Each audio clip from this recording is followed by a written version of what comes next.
The Selfish Giant by Oscar Wilde. Every afternoon, as they were coming home from school, the children used to go and play in the giant's garden. It was a large, lovely garden with soft green grass. Here and there over the grass stood beautiful flowers like stars, and there were 12 peach trees that in the springtime broke out into delicate blossoms of pink and pearl, and in the autumn bore rich fruit. The birds sat on the trees and sang so sweetly that the children used to stop their games in order to listen to them. "How happy we are here," they cried to each other. One day the giant came back. He had been to visit his friend, the Cornish ogre, and had stayed with him for 7 years. After the 7 years were over, he had said all that he had to say, for his conversation was limited, and he determined to return to his own castle. When he arrived, he saw the children playing in the garden.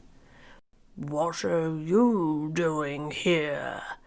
he cried in a very gruff voice, and the children ran away.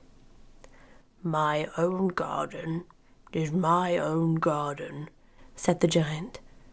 "Anyone can understand that, and I will allow nobody to play in it but myself."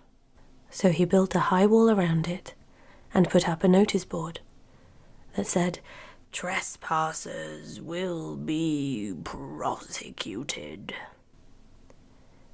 He was a very selfish giant. The poor children had now nowhere to play. They tried to play on the road, but the road was very dusty and full of hard stones, and they did not like it. They used to wander around the high wall when their lessons were over and talk about the beautiful garden inside. "How happy we were there," they said to each other.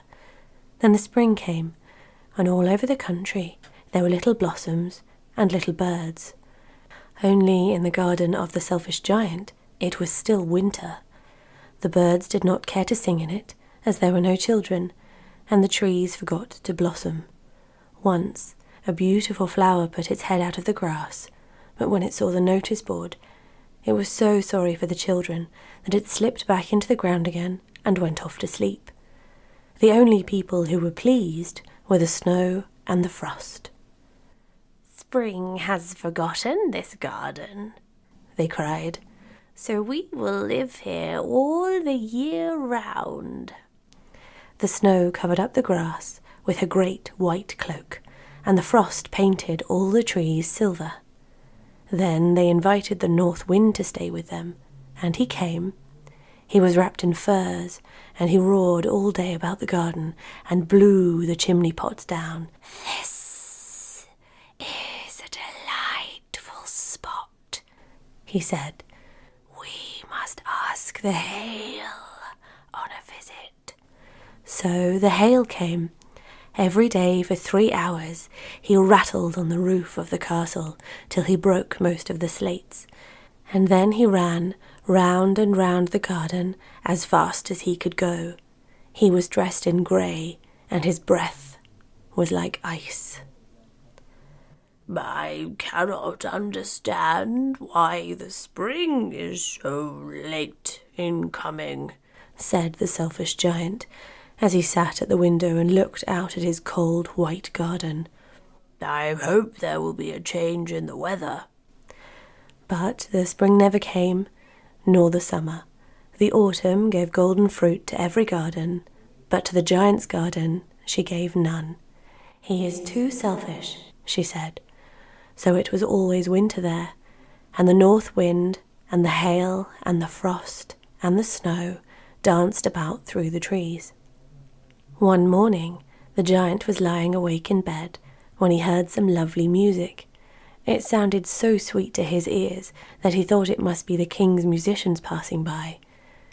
It was really only a little linnet singing outside his window, but it was so long since he had heard a bird sing in his garden that it seemed to him to be the most beautiful music in the world.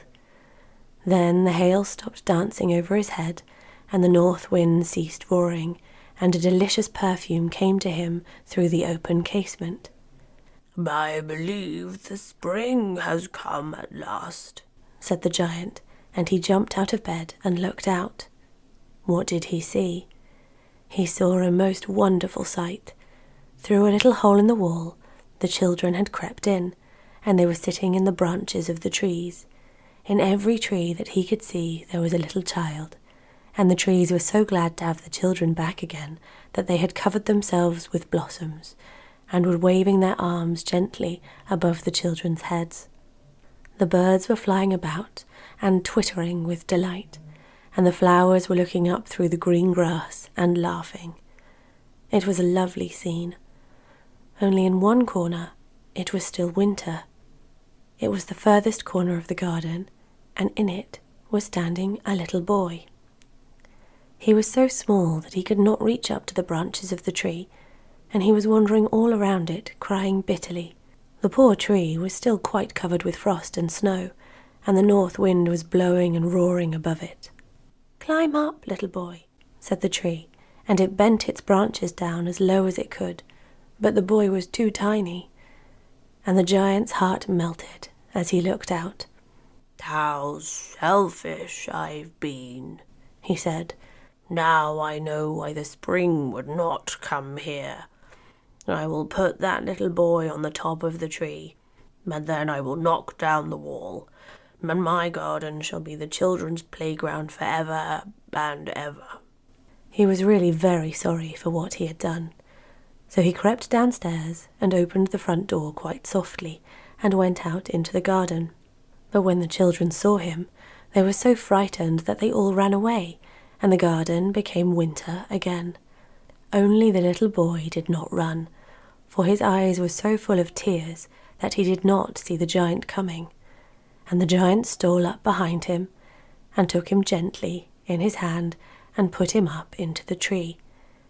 And the tree broke at once into blossom, and the birds came and sang on it, and the little boy stretched out his 2 arms and flung them around the giant's neck and kissed him. And the other children, when they saw the giant was not wicked any longer, came running back, and with them came the spring. "It is your garden now, little children," said the giant, and he took a great axe and knocked down the wall. And when the people were going to market at 12 o'clock, they found the giant playing with the children in the most beautiful garden they had ever seen. All day long they played, and in the evening they came to the giant to bid him goodbye. "But where is your little companion?" he said. The boy I put into the tree." The giant loved him the best because he had kissed him. "We do not know," answered the children. "He has gone away." "You must tell him to be sure and come here tomorrow," said the giant. But the children said that they did not know where he lived and had never seen him before, and the giant felt very sad. Every afternoon, when school was over, the children came and played with the giant, but the little boy whom the giant loved was never seen again. The giant was very kind to all the children, yet he longed for his first little friend, and often spoke of him. "How I would love to see him," he used to say. Years went over, and the giant grew very old and feeble. He could not play about any more, so he sat in a huge armchair and watched the children at their games and admired his garden.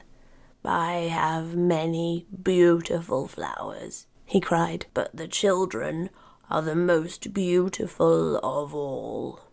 One winter morning he looked out of his window as he was dressing. He did not hate the winter now, for he knew that it was merely the spring asleep, and that the flowers were resting.